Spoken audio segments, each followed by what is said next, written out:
Good morning, students. Today we will study the consumer responsibilities. In the last videos, we have studied the rights of consumer.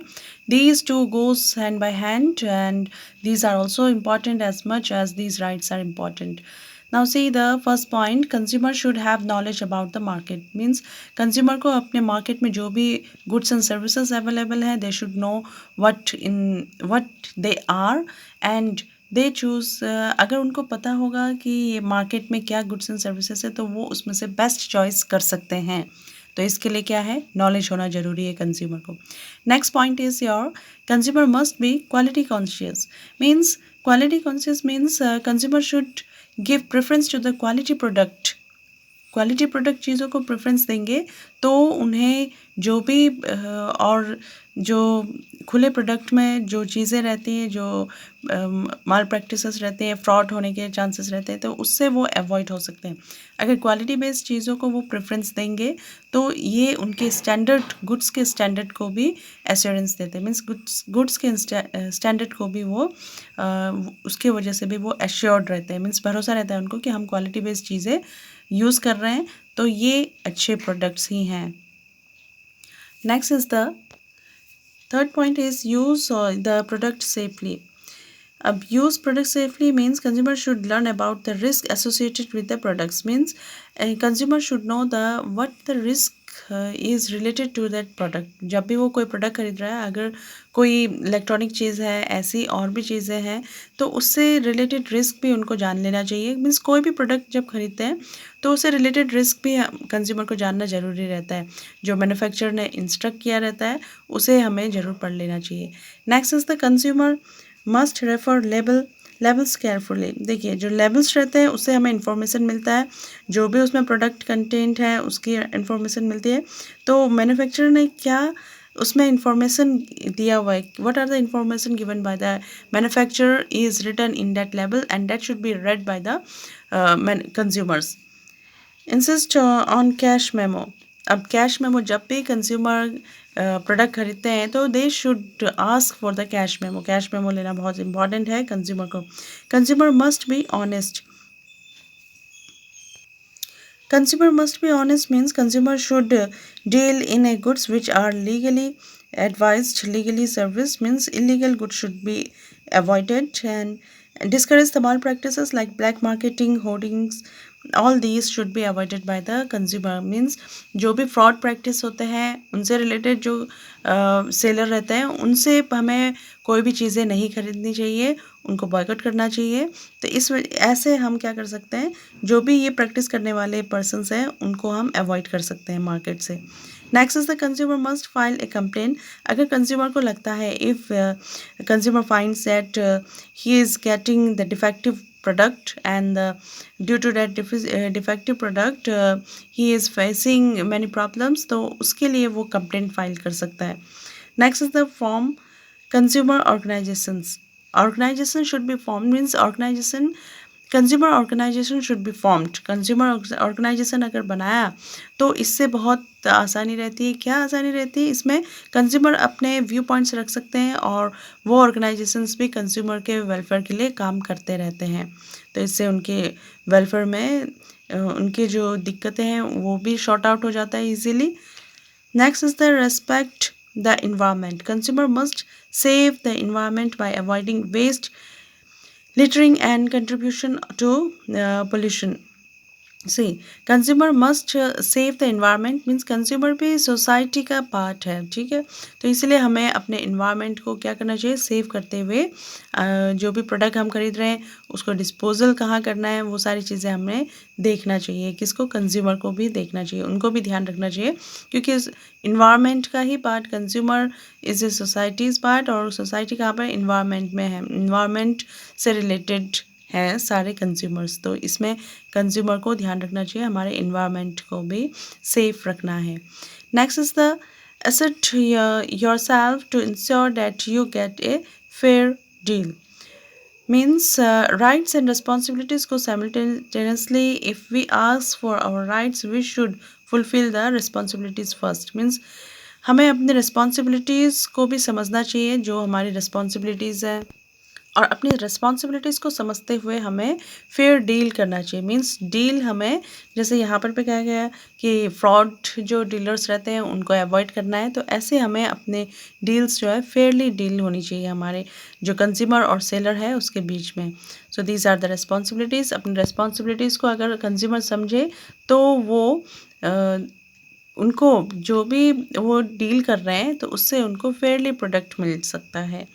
Now come to the meaning of consumer. What is the meaning of consumer? Generally, a consumer is generally understood as a person who uses or consume any product. However, the term consumer given in the Consumer Protection Act is comprehensive. It includes, now see, consumer protection act में consumer का जो meaning है वो जब हम ये पढ़ेंगे तो हमें पता चलेगा कि कंज्यूमर कौन है।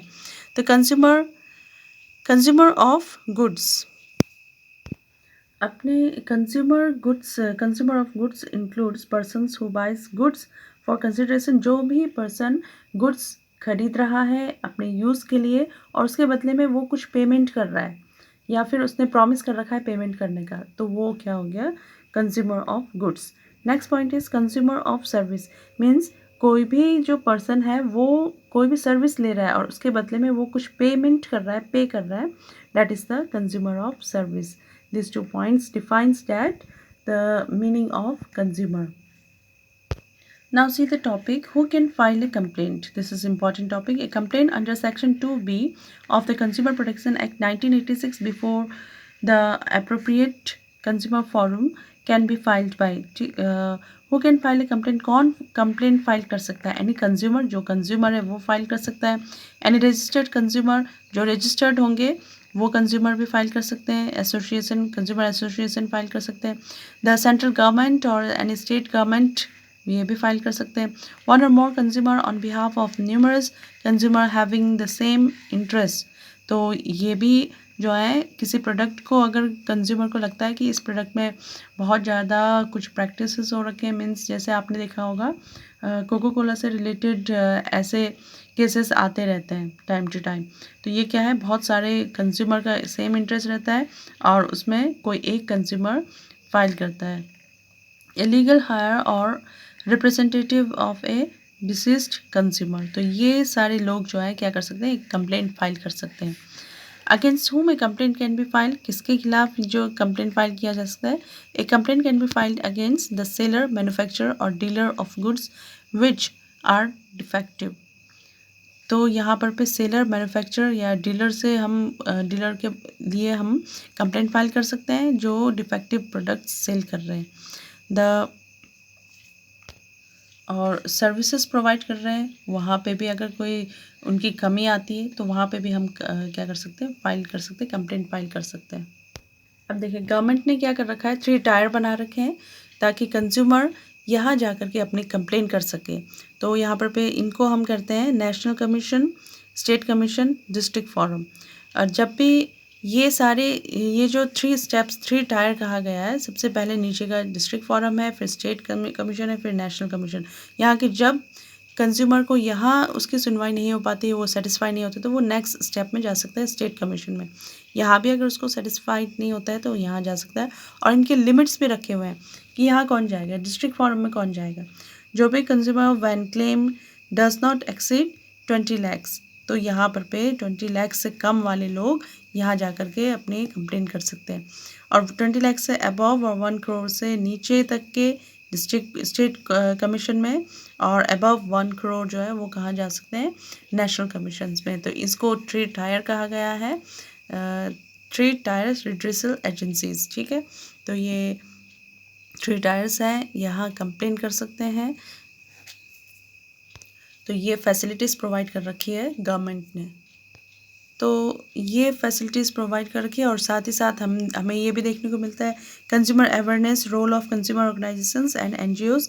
बहुत सारे एनजीओज आगे आकर के या गवर्नमेंट आगे आकर के क्या कर रही है, कंज्यूमर को एजुकेट कर रही है, उनको अवेयरनेस करा रही है कि आपके पास भी कुछ राइट्स हैं जिसका यूज़ आप कर सकते हो। मीन्स कंज्यूमर प्रोटेक्शन एक्ट के बारे में वो टाइम टू टाइम बताते रहते हैं, नॉलेज देते रहते हैं और ये बहुत इम्पॉर्टेंट भी है। तो इसके लिए हम देखते हैं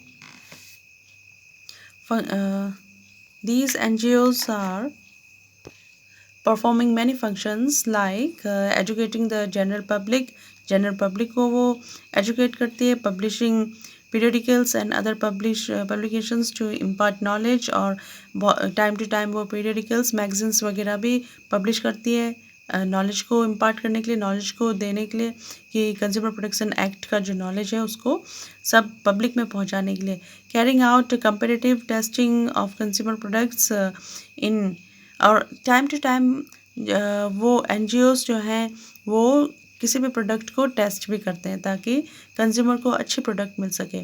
तो ये काम भी कौन कर रहा है, एनजीओज भी कर रहे हैं, ताकि कंज्यूमर में क्या हो, अवेयरनेस हो।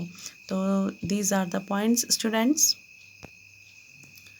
सो we should be aware about our rights and responsibilities, और जब हम ये रिस्पॉन्सिबिलिटीज़ और राइट्स को ध्यान में रखते हुए प्रोडक्ट खरीदेंगे, मार्केट जाएंगे, तो हम कभी भी अपने आप को ठगा हुआ नहीं महसूस करेंगे। हम डील करेंगे तो अच्छे से डील करेंगे। Got it? Now see the notes of this one topics: consumer responsibilities. Complaint can be filed by